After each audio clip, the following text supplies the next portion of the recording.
为什么中华民族是一个很能忍耐的民族？在中国文化中，忍耐的本质是什么？中国历朝历代的统治者为什么不约而同地剪除了中国人的反抗、血性的雄性基因？今天我们继续读《中国人的性格》这本书。今天的读书章节中有以上问题的答案。今天我们读到的是能忍且韧这个专题。想听更多的内容，可以订阅我的 YouTube 频道。读完这本书之后，我还会就解读中国文化这个专题去分享更多相关的书籍。我们共同查杀掉自己头脑中的中国文化病毒，在个体层面做到文化出埃及，早日跃迁到现代文明的状态。让我们开始吧。能忍且韧，忍这个词包括3层完全不同的含义。首先，它表示长期不抱怨、不生气、没有不满情绪的一种品质或行为。其次，表示默默地忍受或承受任何苦难，泰然处之，也就是镇静自若地忍耐的一种能力或行为。再次，它也可以作为坚韧的同义词。显而易见，这里所涉及的各种品质与中国人的生活都具有非常重要的联系。对待中国人的各种特性，我们不能将它们分割开来独立地进行考察，否则就会弄不清楚。而考察忍与韧这种特性尤其是这样。中国人的这种特性与他们不紧不慢、漠视时间的特性有密切的关系，与最能直接体现中国人忍与韧的勤劳刻苦更是有着不可分割的联系。以上有关章节中所说的内容本来已足以表明忍与韧是中国人特性中的主要美德之一，但由于只是附带提到，难免不连贯，而应当以更为全面的叙述加以增补。在中国这一人口稠密的国家中，生活的水平之低是名副其实的生存斗争。为了生存，就必须有生活资料，因此每个人都竭尽全力为自己获得这些生活资料。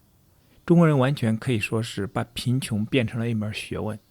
极度的贫穷和为生存而进行艰苦的斗争，这本身并不会使任何人勤劳刻苦。但是如果一个人或一个民族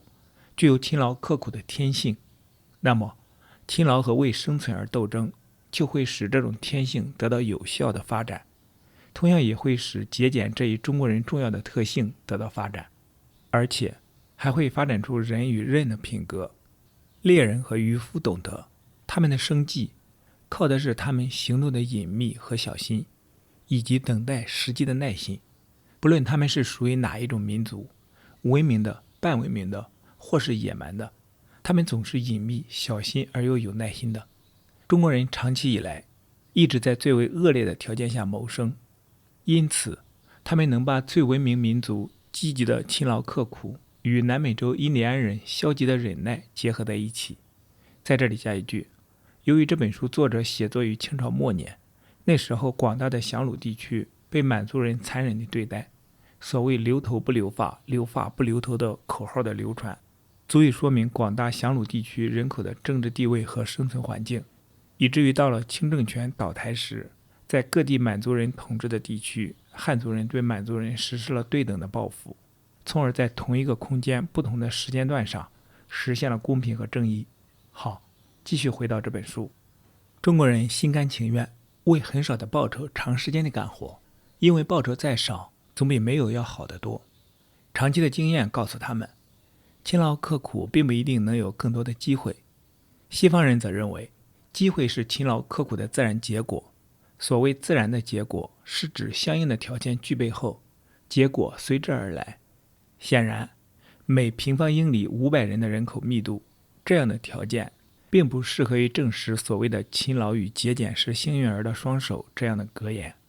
中国人只是满足于干活有钱拿，而这种满足正体现出他们的忍的美德。谈到已故的格兰特将军，他在环球旅行回来时，有人问他，他所见到的事情中最出乎意料的是什么？他立即回答说，他所看到的最奇怪的事情是一个中国小商贩凭着自己强劲的竞争力战败了一个犹太人。这件事的确意义重大，犹太人的品格至今已为人所熟知，他们卓有成就，令人惊叹。但犹太人毕竟只是人类中的一小部分，而中国人则在世界总人口中占有相当大的比例。那个被中国人战败的犹太人，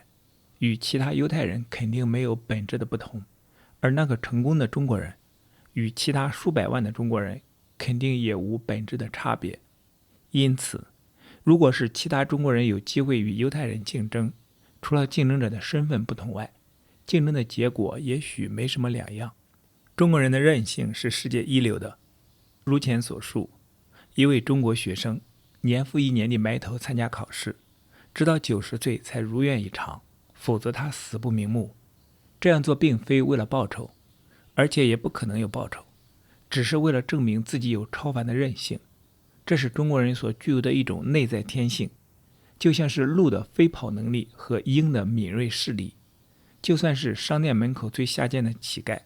也可以从他身上看到类似的品性。他不受欢迎，但他一而再再而三地出现。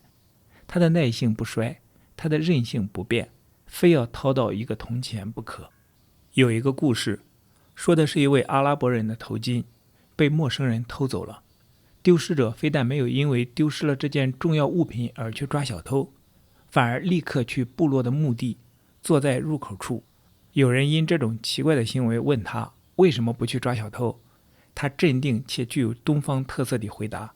他肯定最后会来这里的。这个将消极等待进行夸张的故事，使我们经常想到，这种情况不仅也存在于中国人的个人行为里，而且还存在于政府行为里。康熙皇帝的统治从1662年直至1723年，其时间之长，成就之辉煌，使他成为亚洲最受赞美的君王。然而，正是在这位最伟大的中国皇帝的统治时期，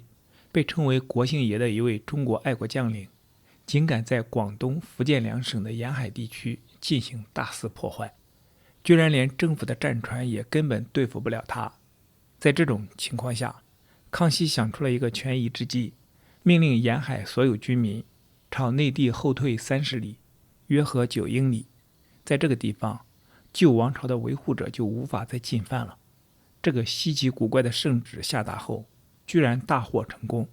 国姓爷后撤了，终止了继续骚扰的计划，转而进发台湾，把荷兰人赶了出去。他也因而被封为靖海侯而被招安了。在这里说明一下，翻译者考证说原著有误，历史上被封为靖海侯的是施琅。每个外国人读到这段难得的叙述时，都会赞同古代王国作者所做的评述。一个政府既然有足够的能力，迫使这么多的沿海居民撤离城市与农村，不惜代价地退到内地，那么就应该有足够的能力装备一支舰队，去打败那些对留下的家园进行肆意破坏的敌人。中国政府具有韧性的另一个例子也非常值得注意，他在旅居中国的外国人心目中至今仍记忆犹新。1873年，驻巴克尔和哈密的中国将军左宗棠受命平息回民起义。这次起义起初只是星星之火，后来像野火一样遍及整个中国西部，并波及中亚，所要面对的困难大得几乎无法克服。当时在华的外国报刊纷纷载文，嘲笑左宗棠的承诺，还有清政府通过贷款筹集资金，支付大量军费所表现出的昏庸无能。然而，左宗棠的军队前往平息暴动不足1年，就已经进军到天山两侧，给起义军以沉重打击。他们每到一地，若遇粮草不足，就转而开垦土地，自己种粮，以作后备。正是这样一边打仗一边种地，左宗棠的农垦军彻底完成了任务，其功绩被看作是现代国家中最卓著的之一。在我们看来，中国人的忍主要表现为毫无怨言地等待和默默地忍受。据说，检验一个人的品性，真正的方法是研究他处于风雨交加、饥寒交迫之中时所表现的行为。如果检验结果令人满意，就温暖他，擦干他，让他吃饱，使他成为天使。在当代文学作品中，经常有一种说法，若遇到一个没饭吃的英国人，就像遇到一头失去幼崽的母熊一样危险。这种情况无论是对所有盎格鲁撒克逊人，还是对不列颠岛的居民都是适用的。可见，我们这些引以为豪的文明人仍然受到肚子的奴役。笔者曾经看到大约150个中国人，其中大多数人是走了几里路去参加一次宴会，结果却碰到一桩倒霉事。宴会原定于10点钟开始，许多人都把宴会当作是早餐，但是宴会并没有能按时开始。后来又来了一些人，于是先来的人只好站在一边，为后来人充当侍者。后来者细嚼慢咽地吃着，那种小心谨慎的样子是中国人的一个特性，比起我们来要高雅得多。先来的人没吃东西，长时间耐心地等待着，然而出乎意料地又来了一些人，看来又得等。那么这150位遭受冷遇的人会怎么样呢？如果他们是不列颠岛的居民，或者是基督教国家的其他公民，那么我们完全清楚他们会怎么做。他们肯定会一直带着难看的脸色，直到下午3点坐下吃饭，并且还大骂一通，说自己运气不好。他们肯定会采取严厉的方法，写一封带有5个先生们的信给伦敦的《泰晤士报》。但是这150位中国人根本没有这样做，他们不仅没脾气，而且一直非常诚恳礼貌地服从于主人，似乎他们的等待是无足轻重，早吃晚吃确实都是一样的。读者可曾知道，有哪一种西方文明能经得起如此意外而又严厉的考验呢？中国人的神经紧张程度与我们的大相径庭，已经表明神经麻木的说都兰语的人，像北美印第安人那样，都是甘愿忍受痛苦而不抱怨的人。中国人忍受痛苦不仅靠毅力，而且靠耐心，而后者往往要困难得多。一位双目失明的中国人问外国医生，他的视力能否恢复，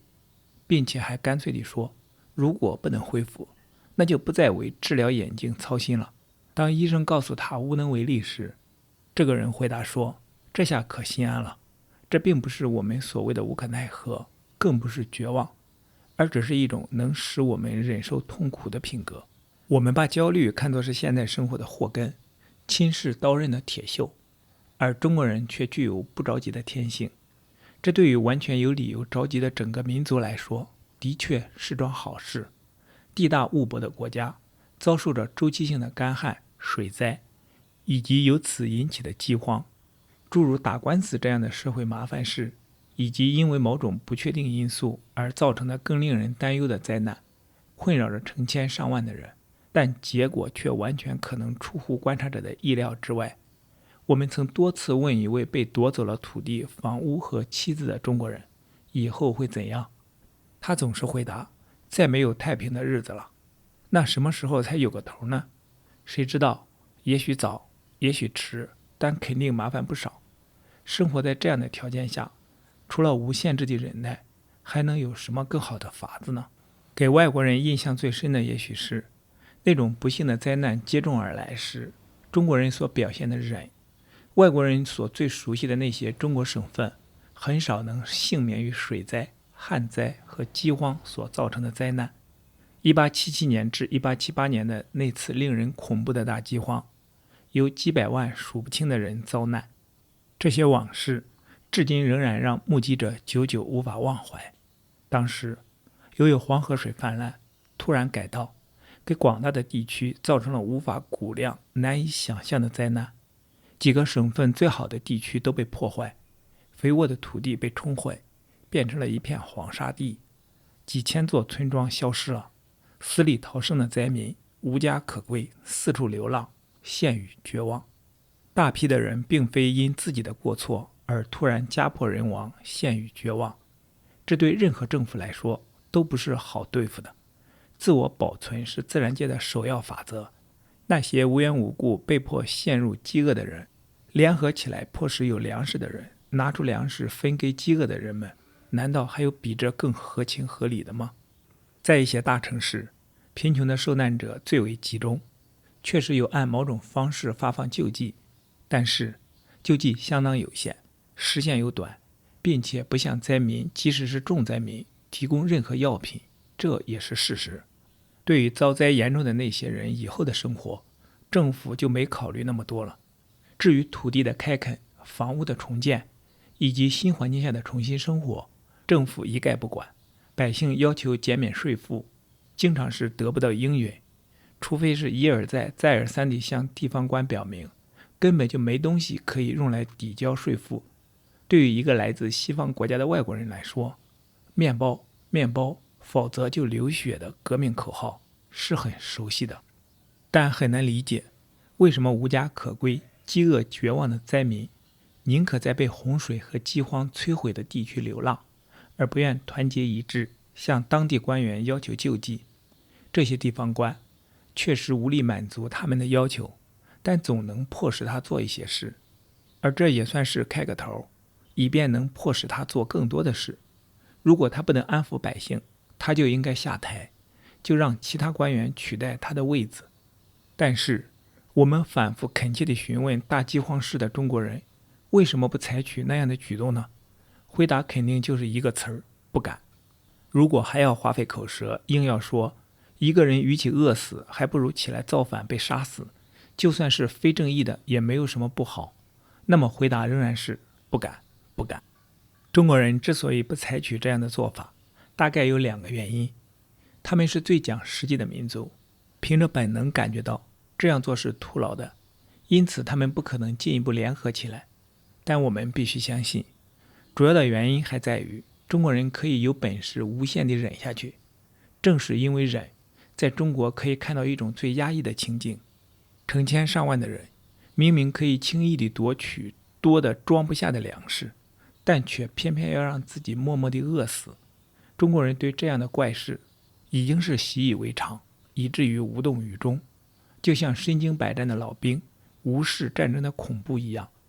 那些遭受苦难的人们已经注定要一辈子面对苦难，挣扎在死亡线上。灾难降临时，他们只知道承受，像是不可避免、不可战胜的一样。在这里加一句，这个中国文化规训下的人群，自秦制以来的2000多年，通过一轮又一轮地对雄性基因的剪除，留下了奴性深重的听话基因。而随着从俄国引入的血腥共产主义，最近100年来对中国人群中的优良品性更是残忍地剪除。这种共产主义社会管控方式、组织形式，消灭了高贵的精神，鼓励了流氓无产者，它使人性的底线不断地下探。好，不多说了，懂的人都懂。我们继续回到这本书。如果他们有能力用独轮车推着家人到能够讨到饭的地方去，他们是会这样做的。如果一家人走散了无法在一起，他们会尽可能地各自寻找生路，直到灾害过后再团聚。如果得不到救济，灾民们就会成群结队地冒着严寒沿路乞讨，行走千里，穿过好几个省，希望找到粮食收成较好、较需要苦力、较能生存的地方。如果洪水退去，外出乞讨的农民回到自己的家乡，当泥土还非常烂，耕畜无法耕犁的时候，在泥土中挖开长长的裂口，然后在这小小的缝隙中熟练地播下一些麦种，于是又重新上路乞讨为生，直到收割时才回来。如果天公作美，他又会重新以种地为生，不再乞讨。但是他心里非常清楚，倾家荡产和挨饿仍然会发生。在这里加一句，读到这里真的很想哭。好，继续回到这本书。灵魂不灭的一个有力证据是，人的灵魂中最高级的才能，在现实中根本没有合适的机会得以施展。如果这个论据确凿，那么中国人这种无法匹敌的忍，肯定有其更崇高的目的，而不仅仅是使他们去忍受生活的苦难和被活活饿死。如果适者生存是历史给予的忠告，那么一个具有忍这种天赋的民族，加上强大的生命力，肯定会有一个光明的未来。好，今天的读书分享暂时到这里。今天我们读了能忍且韧这个部分，期待在下一次的读书分享中与你再相逢。